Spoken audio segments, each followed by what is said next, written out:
This is Penny in Minnesota, and I would like to share with you an endearing story of unity and perseverance in the face of seemingly impossible odds. It's called Bread and Roses 2 by Catherine Patterson. The Bread and Roses strike of 1912 took place in Lawrence, Massachusetts at the height of the Industrial Revolution. It's told through the lives of Rosa, an Italian schoolgirl whose mama and sister worked the textile mills after her father died. And it's told from the view of Jake, an American-born boy who worked the textile mills and handed over his paycheck to his father for liquor. "Short pay, all out! Short pay, all out!"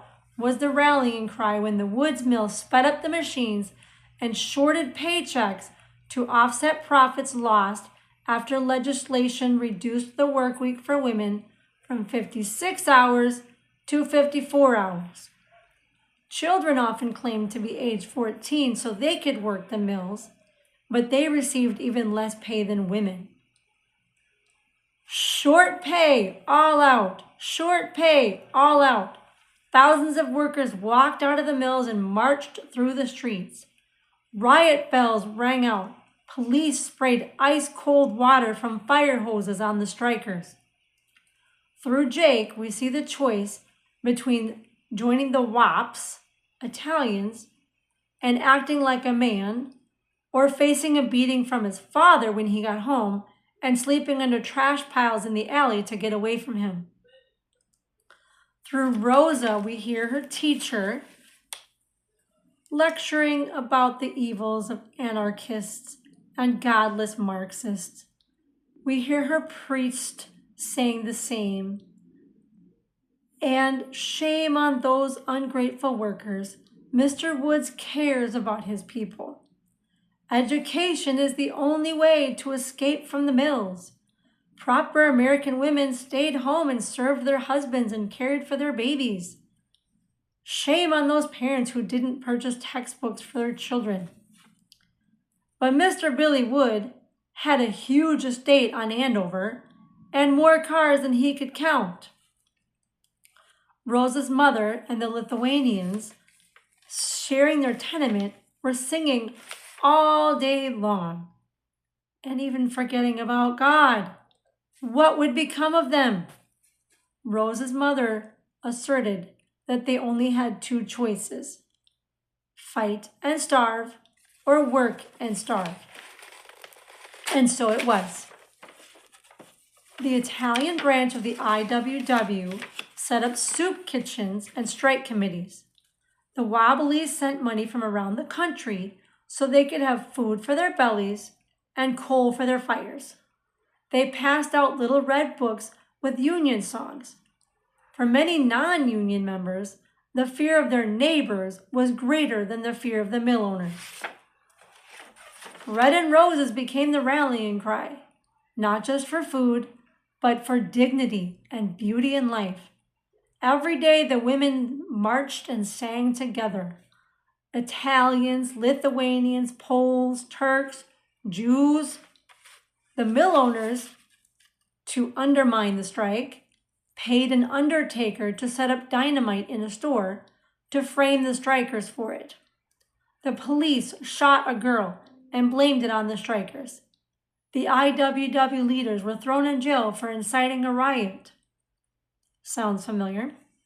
As the strike dragged on, many children were sent to Bar, Vermont, where many Italian sculptors who were socialists and anarchists worked as stonecutters. Rosa and Jake, who had met in that wretched alley outside Jake's tenement, boarded a train to Vermont, where families lived in beautiful homes. Their caretakers treated them to plates full of food 3 times a day. They had piles of coal to heat their homes. Unfortunately, because the windows of the granite sheds were shut to keep out the cold, granite workers died young of silicosis from inhaling granite dust. The strike dragged on for months, but the women sang even more. We shall not be moved. We shall not be moved. The turning point of the strike was when police clubbed and choked women and children as 100 children were being boarded a train to Philadelphia. Children were trampled. Women fought with teeth and hairpins. The press went wild.